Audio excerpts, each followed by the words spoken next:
প্রিয় দর্শক, কেমন আছেন সবাই? আজকে আমি নিয়ে এসেছি আর একটা নতুন ভিডিও। এই যে দেখেন, আমি আজকে যেটা করব, লাউ শাক তুলব। লাউ শাক আসলে এত হয়েছে যে একসাথে সব খাওয়া যায় না, লাউ শাক, কুমড়া শাক।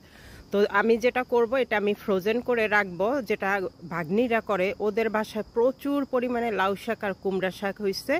তো আমি এইগুলিকে এখন যেগুলি যতটুকু তোলা যায়, কারণ সিজন আমাদের এখানে অলমোস্ট শেষ, আমরা হয়তো বা আর 1 মাস পাবো।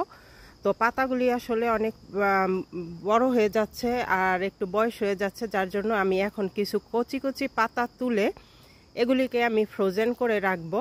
তো এগুলিকে ফ্রোজেন করলে কিন্তু খারাপ লাগে না। গত বছরে আমি করছিলাম, আর ভাগ্নির বাসা থেকে আমি আরও লাউ আর কুমড়ার শাক নিয়ে আসবো। কালকেই দিতে চাইছিল, বাট আমি আনি নাই।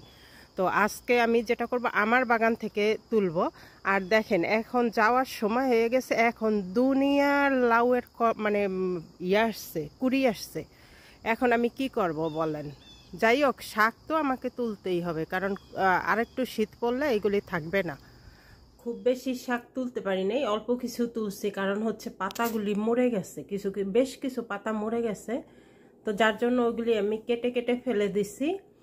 আর যারা আসলে বাগান করেন অবশ্যই জানেন, তারপরেও একটু বলি যে যখন যে গাছারই হোক, পাতা যদি বড় হয়ে যায় বা একটু বয়স বেশি হয়, তখন কিন্তু কেটে ফেলে দেবেন। না হলে দেখা যায় যে আমরা যে জৈব সারটা ইউজ করি, আসলে একজনের খাবার 10 জনে খেলে যা হয় আর কি। তো গাছগুলি আরো বৃদ্ধি পাবে। তো আমি অনেক পাতা ফেলে দিছি, আর এইটুক নিয়ে এসছি। এটুক আমার এবং আমার হাজবেন্ডের জন্য গুড এনাফ।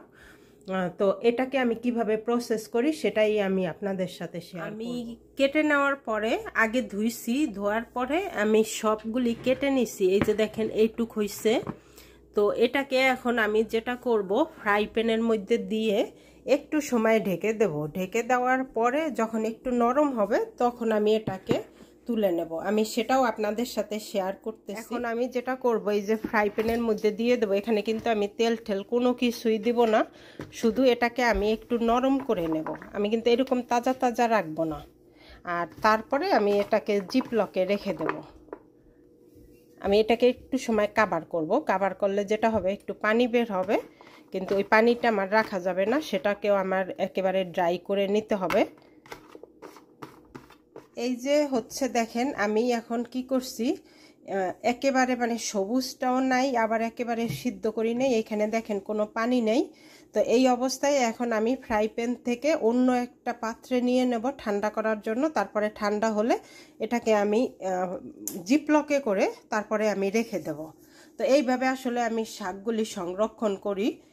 হয়তো পুরো বছর হয় না, কারণ আসলে আমার শাক অনেক কম হয়েছে।